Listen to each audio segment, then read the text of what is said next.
Good morning. It is November the 13th, 2017. Time to kick off another trading day and week.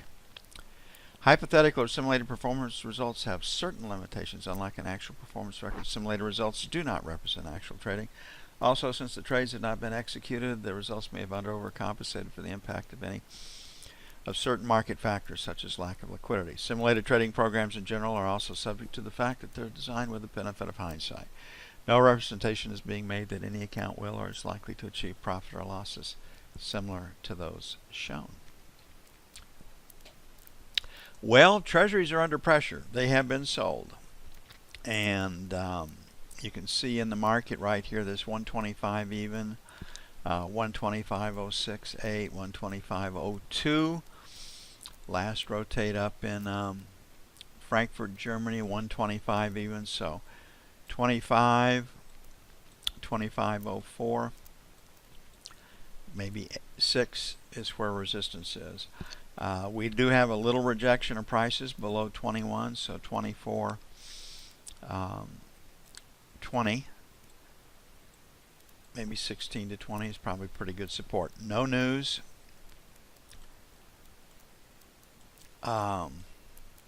Biggest news overnight, GE cut its dividend in half. There's no news out of Asia. Japan's market was way down, as were the EU's markets. The FTSE, China's markets were up, and the Emini's off a little bit as it rolls into its opening this morning. So if the Emini continues to sell, it's probably the biggest dynamic or factor driving treasury prices today. I'd like to sell against the buck. I wrote it that way.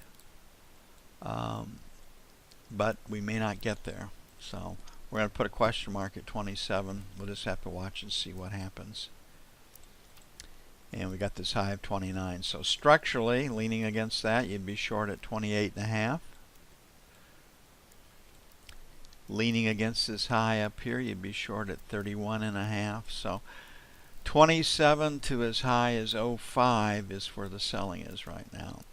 On the buy side, a structural buy would be at 25, 24, so 24, 25. This is going to be our first little band of support. It's also the London low. So we'll make 21, 25, buy one. Because we think the stock market can sell, we're fairly aggressive on the buy side early. Longer term, we're still sellers in treasuries. Second buy, 17 to 30.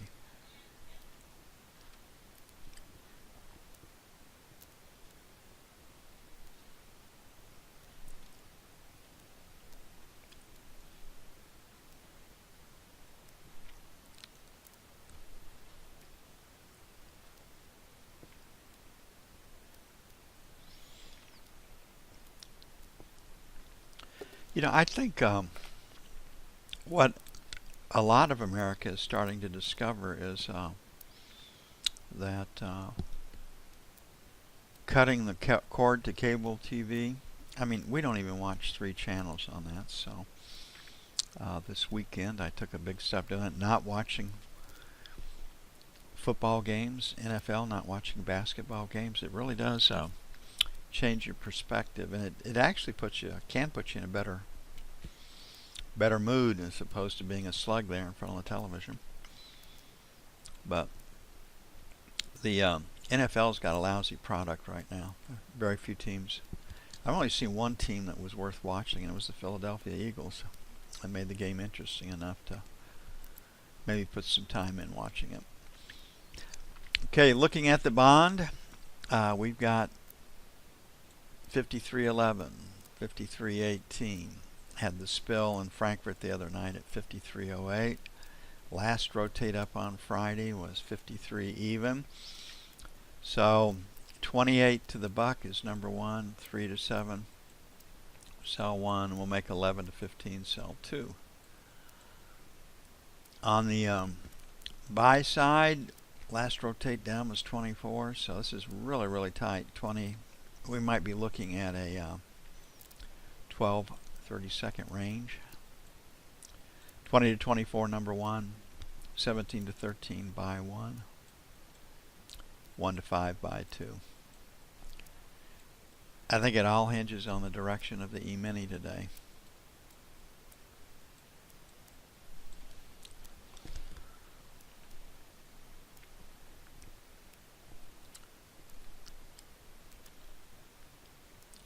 And another thing that's positive is I'm making some real headway on my reading list.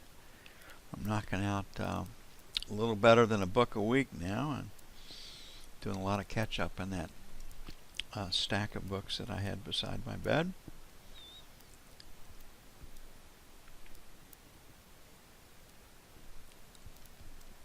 And working on the wife to cut the cord on television.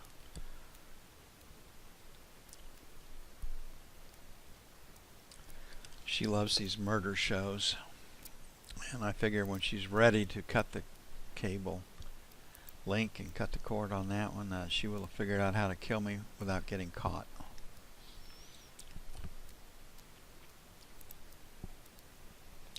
Okay, gold, we're at 80, so 79 to 81, sell 1. 84, 86, sell 2. On the buy side, 75 is the low, so 74, 76. We could be looking at a $5 range on this one for the first couple hours. And then 69 to 71 for buy 2.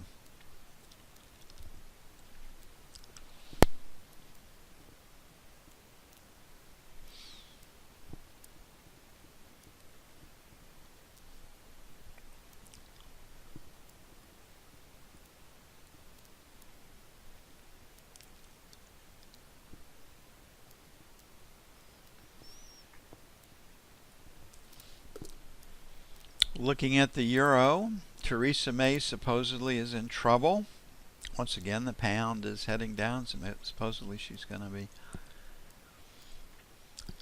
have a government that fail and not be able to make her requirements. Don't know if that's true or not, but that is the chatter. So the euro is trading up a little bit right here.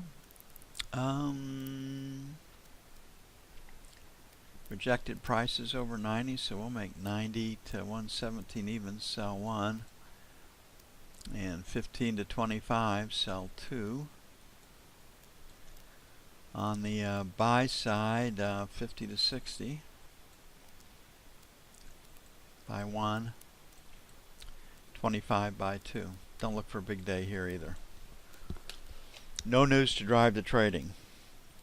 Now, on days like this, when there's no news to drive the trading, we actually have a little more exposure to trend days. Usually it doesn't happen, but the market starts to move, takes out the first level of support or resistance, continues to move on low volume, takes out the next level of support or resistance, and pretty soon you see, my God, market's up X amount of points very, very quietly. What the heck's going on? So on real quiet days, we have to pay attention. First hour and a half, 2 hours, see what could be going on. Okay, crude, OPEC. In October, they cut production 151,000 barrels. That includes the cheating done, the cuts made by the big people made up by some cheating, and they've raised demand for 2018, and there's probably right on the demand if the United States growth continues on the same path. So this is supportive. Increased demand is supportive. So they're finding reasons they're finding new ways to talk the market up. So we've got to be, we have not cracked 50, but we might, so we'll play for a little cheaper. 56.25, 56.50 by 1, 55.75, 56 by 2. There's talk of war. Saudi Arabia and Iran are readying their fighters. I'm going to make it 57 and a quarter because of the B, sell 1. could be 57 and a quarter, 57 and a half, and 57.50, 57.75 sell too.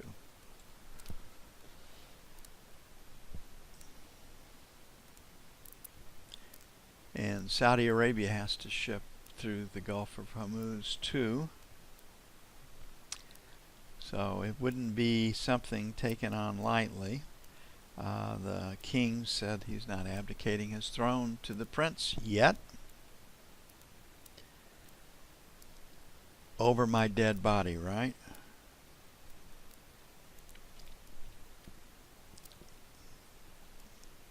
There is a reason he named the prince, for succession, orderly transition to the next government, because he's in very, very poor health.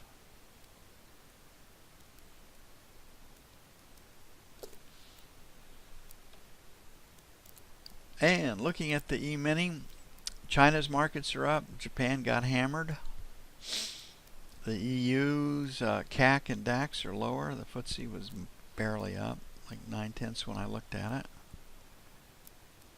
The E-mini is trading down. So let's go take a look at a couple of charts right here.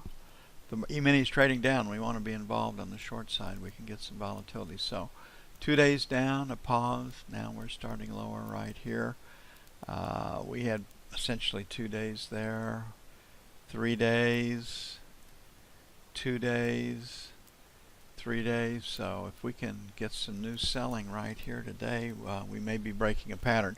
Again, the worst news I found out there was General Electric is cutting their dividend in half. Okay, so buyers in the 65 area. So we're guessing probably the best support is 55 to 65 down here, and probably good resistance 85 to 95, which is a ways away from where the market is trading now. Funny how they do that. So we have 75 and 80. And 85 is resistance over the top, and support right here at 70. So 70, 72 by 1. 65, 67 by 2. I'm guessing a trading range with no news. On balance, I think that Trump's trip to Asia. Now, I'd like to sell 79s to 81s. And 84 to 86s. I think that's where the market is right now. But we got to put a question mark here at 75. So 74 or 76 might be as good as we do. But that trade would have to develop quickly to hold.